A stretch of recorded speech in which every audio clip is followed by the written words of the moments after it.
They have gone through the process. They have interviewed few coaches and recommended few names to the BCCI. After doing discussions with the various stakeholders, we have taken the final call that for next 1 year, Mr. Anil Kumble will be the head coach.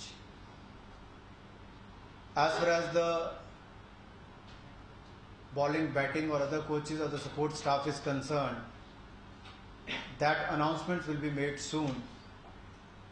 We need some time to decide on that.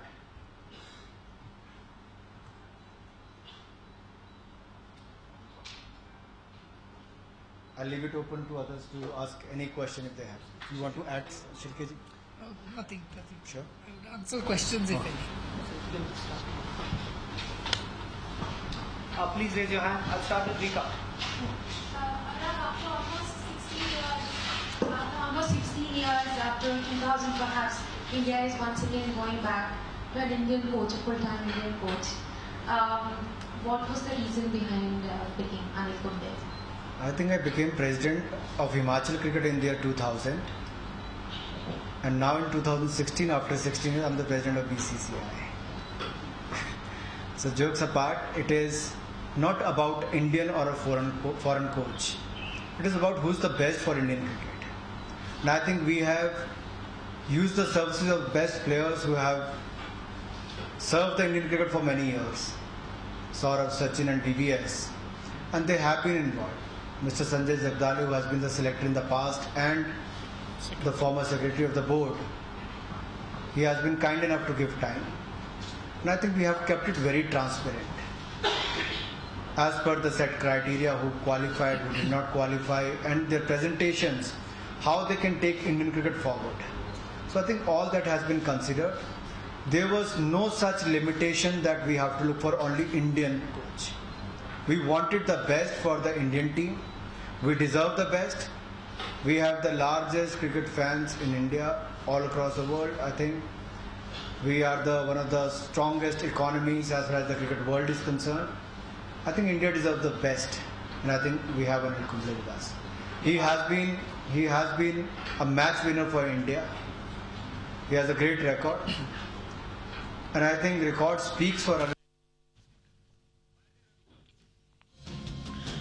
पुढील 1 वर्षासाठी team इंडियाचा coach म्हणून अनिल कुंबळे यांची निवड करण्यात आलेली आहे BCCI तर्फे. एप्रिल 1990 मध्ये वन डे टीम मध्ये आणि ऑगस्ट 1990 मध्ये टेस्ट टीम मध्ये त्यांनी पदार्पण केलेले आहे. 271 वन डे, 337 विकेट्स आहेत. टेस्ट क्रिकेटच्या इतिहासात इनिंगमध्ये 10 विकेट्सचा पराक्रमही अनिल कुंबळे यांच्या नावावर आहे. कोटलावर कुंबळेच्या फिरकीपुढे पाकिस्तानी बॅट्समॅननं नांगी टाकली होती. टीम इंडियाचा आता जम्बो हा टीम इंडियाचा नवा कोच असणार आहे. आपण याबाबत अधिक चर्चा करूया. आपल्याबरोबर आहेत आमचे विशेष प्रतिनिधी सुनंदन लेले. अनिल कुंबळे, सुनंदन सर, टीम इंडियाचे आता नवे कोच असतील, काय सांगाल? जम्बोची जम्बो निवड त्यात अपेक्षित होतं. त्याचं कारण अनिल कुंबळे हा अत्यंत साधा खेळाडूच नाही तर विचारवंत खेळाडू होता. त्याच्यामध्ये गुणवत्ता कमी असली तरी त्याच्याकडे कष्ट करण्याची आणि ध्येयासक्तीची जोड होती. या सगळ्याचा विचार करता मला वाटतं सचिन तेंडुलकर, सौरव गांगुली आणि VVS लक्ष्मण आणि संजय जगदाळे या चौकटींनी मिळून अत्यंत योग्य निवड केलेली आहे. आता जरी ही निवड 1 वर्षासाठी असली तरी मला वाटतं भारतामध्ये सर्वात जास्त टेस्ट मॅचेस खेळल्या जाणार आहेत. अनिल कुंबळेचा कस या सगळ्यामध्ये लागणार आहे. त्यामुळे ही निवड अत्यंत योग्य आणि दूरगामी ठरणार आहे. कुंबळेंची निवड करताना BCCIनं काय निकष ठरवलेले आहेत आणि कुंबळेंपुढे आता काय आव्हान असणार आहे कोच म्हणून? मी म्हणेन की आता भारतीय टीमला बॅटिंग पेक्षा चांगल्या बॉलिंग जाणकार कोचची गरज होती म्हणून कुंबळेला निवडलं गेलेलं असावं. आणि दुसरी गोष्ट म्हणजे कुंबळेचा सिस्टमॅटिकपणा, त्याची कार्यपद्धती, विचारीपणा या सगळ्या गोष्टींचा विचार केलेला असेल निवड समितीने आणि म्हणूनच कुंबळे ठेवलंय. मला वाटतं कुंबळेसमोर आव्हान हेच आहे की भारतीय टीम मध्ये जे बॅट्समन आहेत त्यांच्यामध्ये सातत्य आणणं आणि त्याच्याही पेक्षा महत्वाची गोष्ट म्हणजे भारतीय टीम मधले जे वेगवान फाईन बॉलर्स आहेत त्यांना शिस्त लावणं, त्यांच्याकडनं सर्वोत्तम कामगिरी करून घेणं, या गोष्टीकडे कुंबळेंनी लक्ष दिलं तर भारतीय टीम वेगळी उंची गाठू शकते.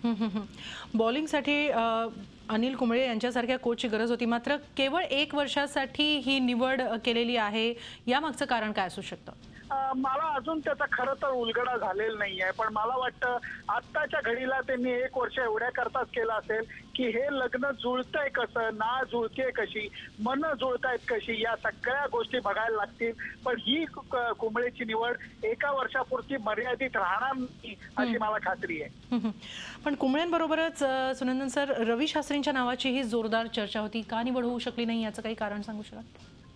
मला वाटतं रवी शास्त्री हे संघ संचालक म्हणून जास्त लायक आहेत. संघाचे कोच म्हणून जे आहे त्याच्याकरता जी कार्यपद्धती असायला लागती ती रवी शास्त्रींकडे कितपत आहे किंवा त्याच्यासाठी त्यांनी किती स्वतःमध्ये सुधारणा घडवून आणली याबाबत साशंकता असेल. आणि दुसरी गोष्ट म्हणजे जर का कार्यपद्धतीचा विचार केला तर कुंबळे हा कधीही सरस उमेदवार होता रवी शास्त्रीपेक्षा.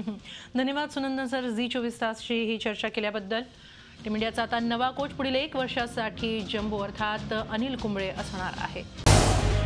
झी24 तास रहा एक पाऊल पुढे.